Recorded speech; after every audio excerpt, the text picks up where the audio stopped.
Voting से पहले इस समय जो बड़ी खबर आ रही है वो बंगाल से आ रही है। यहाँ पर फिर एक बार अनुराग हिंसा भड़क गई है। हिंसा भड़की है। जादवपुर में बीजेपी और टीएमसी के बीच झड़प हुई है। पुलिस ने वहां लाठीचार्ज भी किया है। बूथ के पास बमबारी की गई है। टीएमसी का कहना है कि बूथ के पास बमबारी हुई है। भारतीय जनता पार्टी के कार्यकर्ताओं पर उसका ये आरोप है और पुलिस ने वहां पर लाठीचार्ज किया है। शोभना, इतिहास रहा है पश्चिम बंगाल में हिंसा का, मतलब अगर देश में चुनाव है तो पश्चिम बंगाल में हिंसा उससे वाबस्ता रही है हमेशा से, और एक रिकॉर्ड है पश्चिम बंगाल का हिंसा के मामले में अपना, जो अपना पुराना ही रिकॉर्ड बार बार तोड़ती रहती है। बिल्कुल अनुराग, और इसी पर हमारे रिपोर्टर ने एक रिपोर्ट भेजी है, वो दिखा देते हैं दर्शकों को। लोग जो वोट देने के लिए थोड़ा साहस संचय करके ये वोट देने के लिए यहाँ पे निकल रहे हैं, लेकिन अभी भी यहाँ पे थोड़ा बहुत टेंशन है। वोट शुरू होने के पहले ये जो स्कूल है, स्कूल का सामने में ही ये बम का निशान ये अभी भी पड़े हुए हैं। ये टीएमसी का पार्टी ऑफिस है। आईएसएफ यहाँ का जो ओपोनेंट दल है वो ओपोनेंट पार्टी क्लेम किया क्या टीएमसी लोगों ने वहाँ पे बम चार्ज किया, लेकिन ये टीएमसी पार्टी ऑफिस के सामने में भी यहाँ पे देख रहे हैं क्या बम का जो निशान वो भी गिरा हुआ है।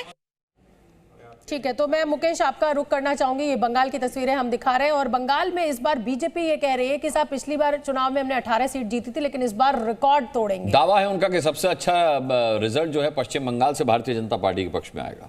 मुकेश, माफ कीजिए, मैं आपका सवाल सुन नहीं पाया। मैं यही कह रही हूँ कि बंगाल में हिंसा की तस्वीरें तो हम दिखा रहे हैं, लेकिन यहाँ से बीजेपी जो है वो बहुत मजबूत अपना दावा पेश कर रही है और कह रही है कि रिकॉर्ड टूटेगा। 2019 में 18 सीटें जीती थी, लेकिन इस बार बंगाल में भाजपा ने बहुत ताकत लगाई है। देखिए कि लास्ट के फेजेज में, बल्कि ये 7 चरण में मतदान होने का जो शेड्यूल है उसमें भी आप देखिए कि बंगाल को सभी 7 चरण में रखा गया है। हर चरण में कुछ सीटें रखी गई। बहुत फोकस तरीके से काम कर रही है बीजेपी वहां पे, और सीधा मुकाबला इस बार बहुत गंभीरता से टीएमसी को चैलेंज मिल रहा है और उसका फायदा हो सकता है मिले। लेकिन टीएमसी ने भी जिस तरह से अपनी पोजिशनिंग की है उसका मुझे लग रहा है कि अगर बीजेपी के संघर्ष के बावजूद नतीजा जो आता है वो देखने लायक होगा, लेकिन संघर्ष वहां पे बहुत ही अच्छा हुआ है और बीजेपी और टीएमसी के बीच सीधा मुकाबला आरती टिक्कू, जिस तरीके से ममता बनर्जी का एटीट्यूड रहा है, प्रधानमंत्री को कुछ ना समझना, गृह मंत्री को कुछ ना समझना, गवर्नर को कुछ ना समझना, चुनाव आयोग को कुछ ना समझना, कोर्ट को कुछ ना समझना, अभी भी वो सार्वजनिक सभाओं में खुलेआम कहती रही कि मैं हाईकोर्ट के फैसले को नहीं मानती। क्या इससे कोई नेगेटिव मैसेज वोटर में जाएगा या फिर उनका वोट इंटैक्ट रहेगा? आपको क्या लगता है? और ये उनका स्टाइल है, जैसे खेला होबे जब उन्होंने विधानसभा में दिया था तो उसके बाद चुनाव जो है वो काफी कुछ तय हुआ था और बंगाल में उनकी बड़ी मेजर विक्ट्री हुई थी।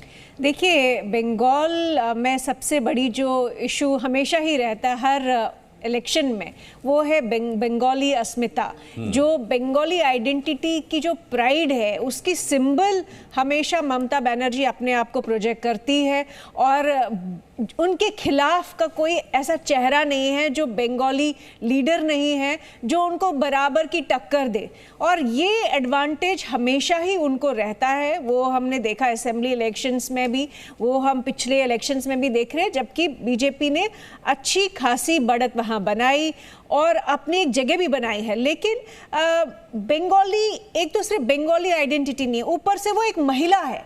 एक महिला राजनीति में होना और अपने दम पे आना, वो चूंकि वो नीचे के स्तर से ऊपर पहुंची है तो ये लोग भूलते नहीं हैं। मुझे लगता है कि उन्होंने जो अपनी इमेज कल्टीवेट की है और ये कि मैं किस मर्दों के, क्योंकि राजनीति मानी जाती है कि एक मर्दों का फील्ड है, यहाँ पे बहुत नहीं आरती जी, ये तो मैं और आप महिला होने के नाते जानते हैं कि हर फील्ड इस पुरुषवादी समाज में ये माना जाता है कि पुरुष महिलाओं से बेहतर कर सकते हैं। देखिए यहाँ सभी पुरुष जो है वो विरोध में खड़े हुए हैं, सब लोग आपके समर्थन में खड़े हैं, विरोध में नहीं। लेकिन ये आप लोग मानते हैं कि सब पुरुष जो है वो बेहतर परफॉर्म कर सकते हैं, वो सिर्फ एक फील्ड नहीं हर फील्ड में। मतलब क्या मैं इस बयान को राजनीति से जोड़कर देखूं कि बिल्कुल नहीं। आइए आरती टिक्कू अपनी बात। लगता है कि उनको वो एडवांटेज है एक महिला होने का और वो जो बंगाली प्राइड है उसका भी, और तीसरा मुझे लगता है कि जिस तरह से उन्होंने अपनी, आप अगर देखें कि टियर 2 की जो महिलाओं को उन्होंने एम्पावर किया है, वो महुआ मोइत्रा हो, वो और भी जो एमपीज चुन के आई वेस्ट बंगाल से टीएमसी की टिकट पे, तो एक उन्होंने अपना इम्प्रेशन जमाया है कि वो लोगों को एम्पावर कर सकती है, खासकर महिलाओं को। मुझे लगता है ये बहुत बड़ा एडवांटेज है। बीजेपी आप मुस्कुरा रहे हैं महिलाओं के नाम पर, और मैं यही कह रही हूँ कि पुरुषवादी समाज में महिला को हमेशा दूसरे दर्जे पर रखा गया, चाहे फील्ड कोई भी हो। लेकिन फिर भी इंदिरा गांधी हुई, अब ममता बनर्जी का जिक्र कर रहे हैं, कुछ महिलाओं ने जरूर टक्कर दी है पुरुषों को। ये पुरुषवादी समाज जो है ना, या पैट्रियार्कल सोसाइटी, ये बीते जमाने की बात हो गई। शोभना जी, आप देखिए, आप जैसा तेजस्वी एंकर यहाँ बैठ के सुबह से लेकर रात तक एंकरिंग कर रहा है। अब इसमें कहाँ से आपको लगता है कि अनुराग आपको दबा रहे हैं या आपके साथ कुछ ऐसा हो रहा है? ताली बजाता हूं। अनुराग ने ताली बजा दी है। मैं तो स्वागत है आपका, आनंद विजय। बंगाल की एक बात करना चाहता हूँ कि आज जो बंगाल में वोटिंग हो रहा है वो ममता बनर्जी के गढ़ में हो रहा है, चाहे वो डायमंड हार्बर हो, मथुरापुर हो, कोलकाता हो, जादवपुर हो, ये पूरा इलाका जो है ये ममता बनर्जी का गढ़ है। लेकिन एक बात जो इस बार बंगाल चुनाव में रेखांकित करने योग्य है कि प्रधानमंत्री ने या बीजेपी ने एक गियर चेंज किया वहां। इस बार ममता बनर्जी के खिलाफ प्रधानमंत्री ने किसी प्रकार की व्यक्तिगत टिप्पणी नहीं की है। पिछली बार दीदी और दीदी वाला उनको लगता है कि वो रणनीति गड़बड़ हो गई थी, तो इस बार प्रधानमंत्री ने किसी प्रकार की कोई टिप्पणी नहीं की है। शायद ये रणनीतिक चेंज है भारतीय जनता पार्टी का, और चुनाव में जिस प्रकार से सकारात्मक मुद्दे वहां उठाए गए हैं, मुझे लगता है कि जो अभी बंगाली अस्मिता की बात कर रही थी आरती, तो उसका बहुत प्रभाव इस बार पड़ेगा।